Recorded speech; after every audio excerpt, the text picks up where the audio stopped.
السلام عليكم ورحمة الله وبركاته. كلانتي wanaagsan khiyaartana daawanaysa idilkiinba meel kasto aad joogtaan kusoo dhawaada mar kale iyo mid kamid ah barnaamijyada aan idinku talagalnay maanta oo axada waa barnaamijkeeni saddexaad waa barnaamijka habeenimo waa barnaamijka aynu ku soo ururinayno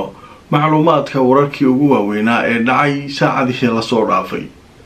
haddaba dhowr qodob oo aad u xiiso badan ayaan barnaamijka idinkugu soo gudbin doonaa. wasiirka arrimaha dibadda ee Ruushka Sergey Lavrov ayaa wuxuu mar kale dhagahooda ku dhibciyay dalalka reer galbeedka ee ugu horeeyo macalinka weyn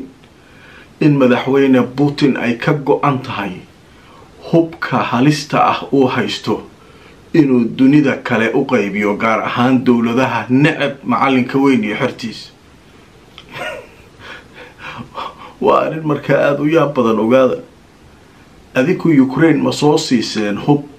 ma tirahdeen Ruushka waa ku weerari kartaa haa annagana waxaan qiimeyn ku sameynaynaa ay leeyihiin dawladuhu siday u kala necab yihiin macalinka weyn iyo xirtiis. yaa ugu daran dawlad hebla intaasi hawshaas halkaasi noo taala ay yidhaahdeen. beenna loogama baran ninka la yidhaha Sergey Lavrov. ogaada sheekadaas waa idiin sharaxi doonaa sida hawshaa u socoto. Israa'iil oo caawa xiisad siyaasadeed ay ka taagan tahay wasiiro saddex ah oo iscasilay oo dawladii ka baxay degdega ahayd ee dagaalka. Netanyahu oo hadlay, wasiirka arrimaha dibadda ee Mareykanka oo isaguna safar degdega barito ku tagi doona Israa'iil lana kulmi doono qaar ka mid ah wasiirada iscasilay iyo Netanyahu. xaalku sidoo u socdo ayaan barnaamijka iyana idinkugu faahfaahin doonaa. waxaa sidoo kale barnaamijka aan ku eegi doonaa video la yaab leh oo ka yimid Rafax oo caawa ay baahisay telefishinka Al Jazeera. taangi iyo Al Yaasiin waxa kala qabsaday ayaad arki doontaan. linkiga sida caadada ah waa ziyaaranaynaa caawa ziyaara cajiib ah jirta. Abu Ubayda iyo xirtiisa ayaa la soo ziyaaranayaa waxay sameeyeen. linkiga qaybtaas ayaan idin soo dhigi doonaa. barnaamijku caawa qodobada ayuu daaran yahay. waa barnaamijkeeni saddexaad taariikhduna waa 9 bisha Juun maalinaba axada. kulanti wanaagsan khiyaaray meel kasta aad joogtaan kusoo dhawaada mar kale iyo mid ka mid ah barnaamijyada aan idinkugu talagalay maanta oo maalinimo axada. haddaba barnaamijkeena saddexaad oo qodobo muhiim ah ku saabsan ayaanu ku bilaabaynaa Ruushka arrimihiisa. sida aad la socotaan toddobaad ka hor dhowr maalmood ka hor madaxweynaha Ruushka ayaa wuxuu yiri haddii aysan joojinin nimankan reer galbeedka ah daandaansiga ay nagu hayaan u fiirsada hubka ay Ukraine inta soo siiyaan ay leeyihiin waad u fasaxantahay Ruushka ku weerari kartaa. annaguna waxaan u sheegaynaa hubka aanu hayno inaynu siin doono kuwa iyaga kula diriri doona. wixii la iska cuni lahaa aan la iska rabaa. marka Putin inta badan hadaladiisu weerarka iyo waxyaabahan iyo marmaro iskaga tuurtaa waxay iska yiraahdaan waa hanjabaadii Ruushka iska dhahaan. wax ka soo qaad weyn lagama samaynin warkaas oo Putin sheegay. wararkii hore uu sheegi jiray waaye hatta way ignore gareeyeen warbaahinta reer galbeedka. laakiin waxaa jira nin siyaasi ah oo ruug cadaa ah oo Putin dawlad kasta uu dhisayo mas'uulka ah wasaaradda arrimaha dibadda. waxa waaye odayga la yiraahdo Sergey Lavrov. Sergey waxa yiraahdaa reer galbeedku beenaalo ma aha iyaga dhah. waa mukhadram waa diblomaasi waa ruug cadaa diblomaasiyadeed waa nin siyaasadda adduunka iyo meesha wax u socdaan iyo waxa dhan ka hadla. warar badan oo Ruushka laga soo saaro isagu ma ka hadlo. laakiin waxa isaga uu ka hadlo si sax ah u qaataa reer galbeedka. waxay yiraahdaan waa ninkan waa been aan garanayn oo waxa uu ka hadlayo yaqaano waa run sheegay. ninkan aan iska ilaalin hadalkiisa dhaha. marka ninkii baa maanta hadlay waa ninka la yiraahdo Sergey Lavrov wasiirka arrimaha dibadda. hadalkuna iskama hadline waraysi iyo waxba inta laga qaado ku yimid markaas waxa la yiri wax looga warataa dhawaan Vladimir Putin wuxuu yiri hubkayga dawladahana u qaybina Mareykanka ay ka soo horjeeday alaabtii jimiya caadiga ahayd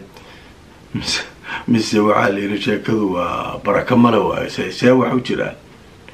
jawaab marka cajiib u bixiyay ninkaas waxyaabaha ay reer galbeed ku leeyihiin ninka waa nin aqal ah markay leeyihiin hadalkiisa ka fahmaysa hadalka ninkan ku hadlo hadal miisaaman oo xogta meel fiican ka tusay ayuu ku hadlaa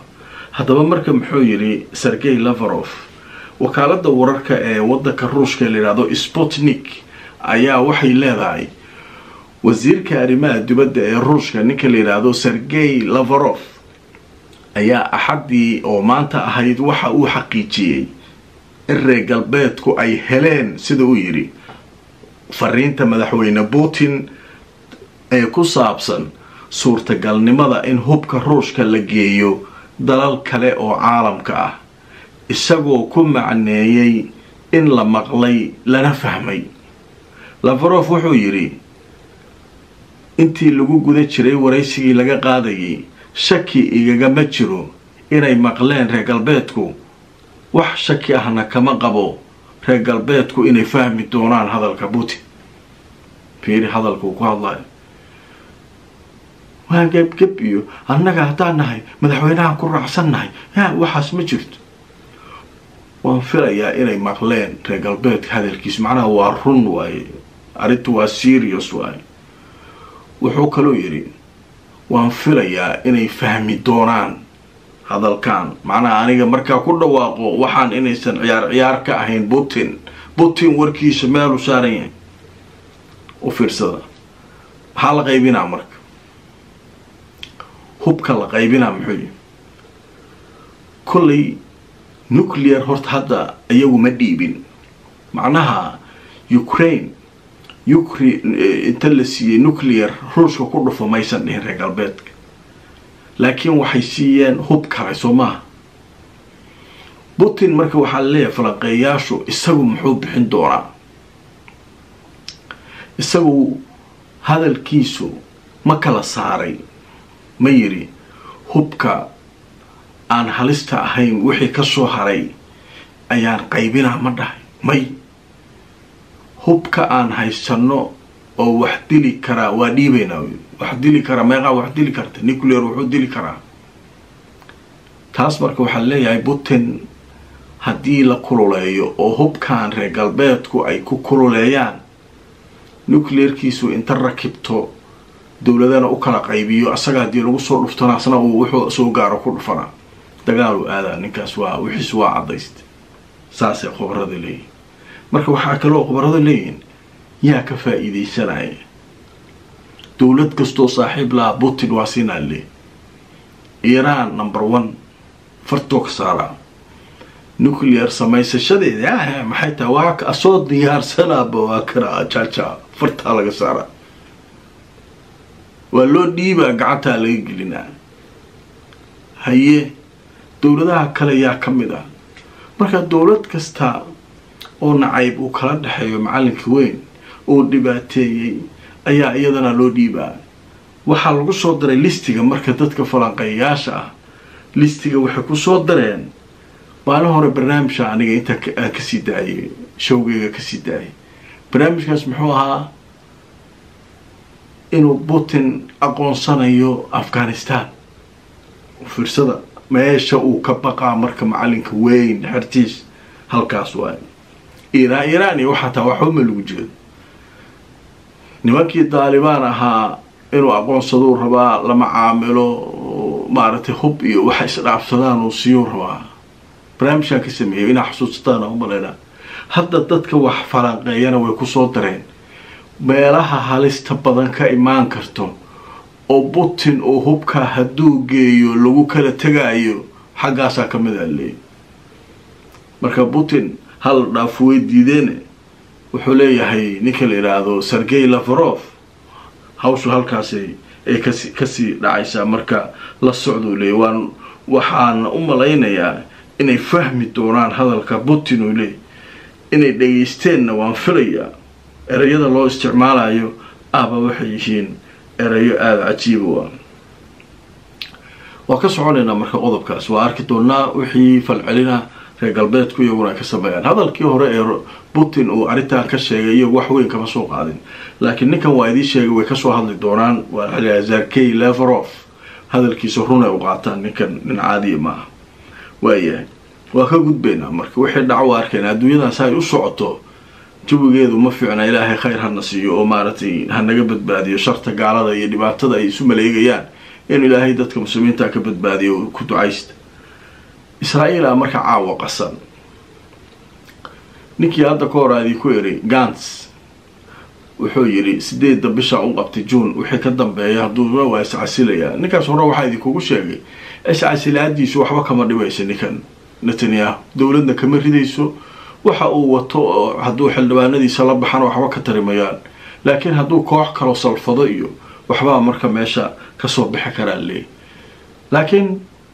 wuxuu dhibayaa ninkan caaw horta uu iscasilay laakiin wuxuu dhimayaa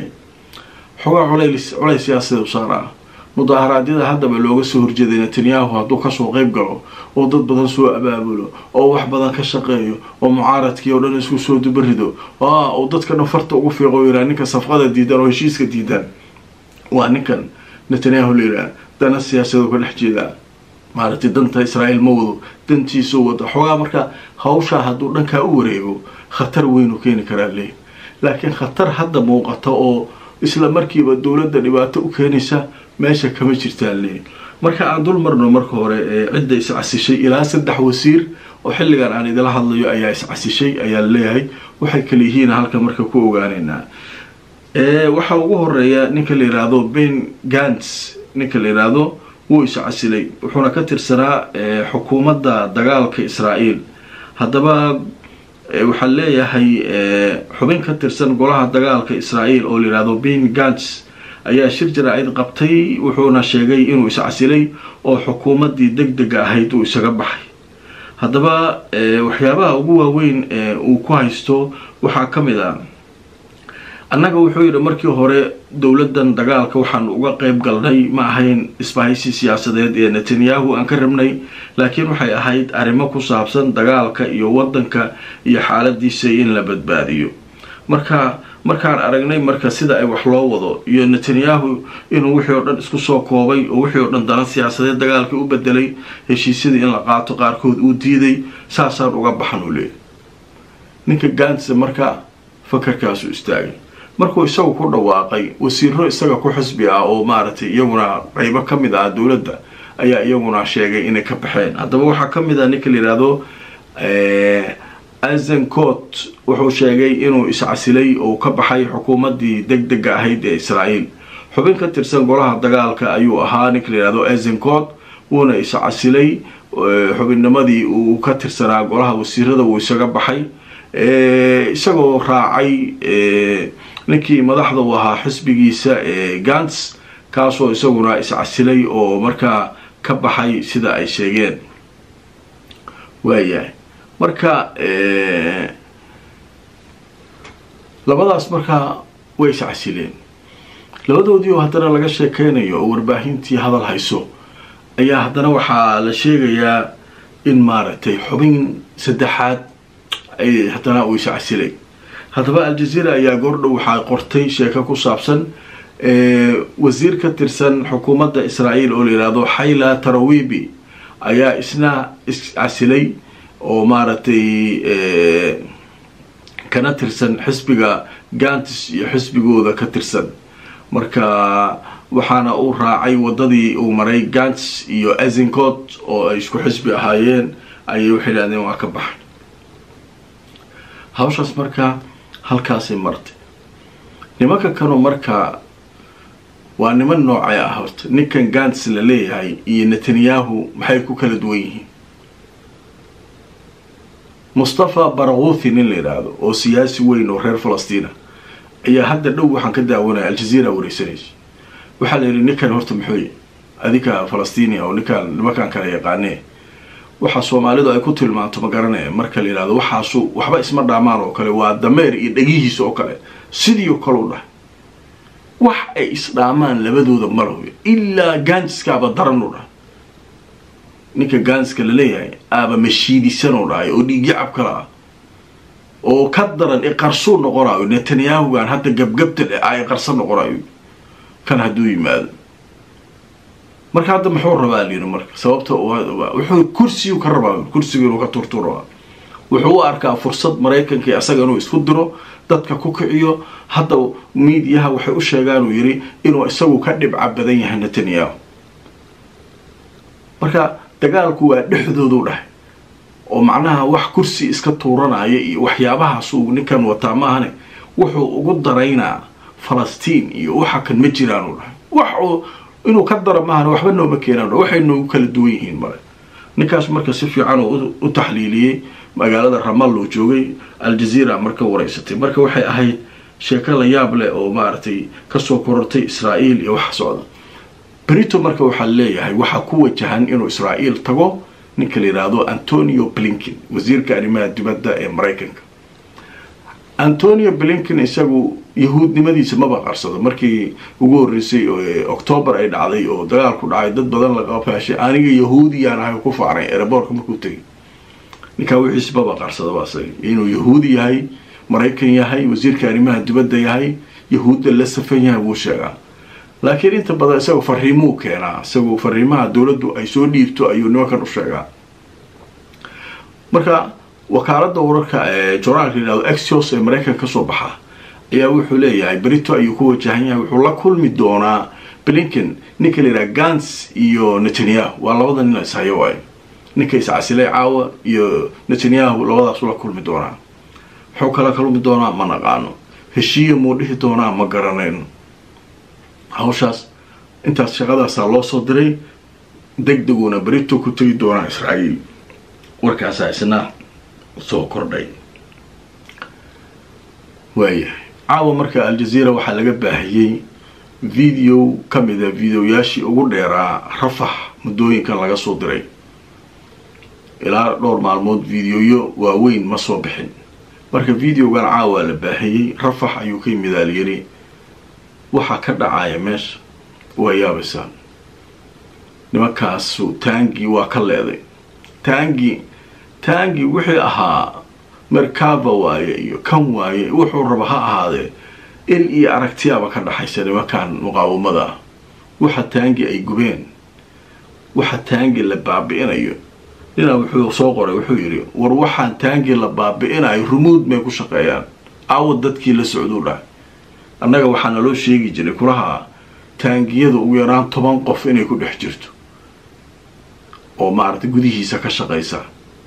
midka rida midka cabeeya midka kaxeeya midka saan midka qoriga boobaha rida midka saas wax badan aan loo sheegi jiray leeyahay marka wuxuu yiri wixii dhan waxay naga noqotay game ciyaalku ciyaarayaan maartay oo remote lagu ciyaarayo taangi bash la gubay mid kale wuxuu dhahay nimankan Israa'iiliinta dadkan laga leynaa yaa u wada taangiyada jinniye ma saaran u yiri dadkii wada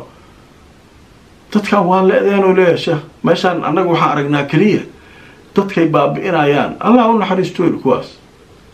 wadina ajiib oo soo qoradaad diga dadka Allah u naxariisto yiri oo maartay shuhada waxay dileen u dhahay Falastiiniyiin waa Falastiini waa asaga waxay naga dileen u leeyahay ilaahay shahaadada ka aqbaluu laakiin ma kaanu xisaabkuma yar u leeyahay waxaan taangi la guba bombala ma aanu leeyahay taangi socdo dadkii saarnaayo lagu dhex dhalaaliyo aaw dadkii u leeyahay marka sheekadaas halkaas maray waxa kale oo ku jira videoga nimankan markay weerar soo qaadaan dariishaday galaan guriyo ku dhex ordaan guriyaha markay galaan dariishadii laga toogtaa ayuu dariishadii Al-Yaasiin loo gelinayo afsaaro kale waliba dariishada hoosta inta laga gala loo gelina awal dariishada meel kura laga toogan jiray hadda dariishadii afsaar hoosta inta looga galaa dariishadii nag looga siinaa afka loo gelina nimanku marka sida loo xasuuqay sida nagta looga galiyay waa yaabaysan videoyada la soo saaray ajiib ah waa videoyo la yaab leh marka linkiga waxaan idin soo dhigay qaybta comments-ka fariimaha dadka nagu cusub halkaas ay aadi doonaan intii hore aan isku la joognay waa isnaqaanaa ziyaaradii ayaan tagaynaa kadibna way soo booqanaysaan comments-ka iyo fariimaha waxaad meesha ku soo aragteen ayaad noo reebi doontaan labada linkiba waa soo dhigi doonaa kan facebooka commentiska ugu koreeya ayaan linkiga dhigi doonaa youtube-kana qaybta commentiska ugu koreeya ayaan iyadana soo dhigi doonaa linkiga arinta cajiibka barnaamijkeygii saddexaad intaa ayaan kusoo gabagabeynayaa khiyaaray haddaadan daawan barnaamijyada koowaad iyo labaad maanta axada aad bay iyaguna u xiiso badnaayeen waxaad ka heli kartaa youtube-keena iyo facebookgeena labadaba ha iloobin barnaamijka inaad laagaraysid oo aad sheergaraysid meel walbo aad naga daawanaysid haddaad nagu cusub tahayna subscribe-ka ka iloobin youtube-ka haddaad ku cusub tahay facebookana follow garay inta aan mar kale barnaamijkan lamid a ku kulmayno khiyaaray meel kastoo aad joogtaan waxaan idin leeyahay sidaas iyo nabadgelyo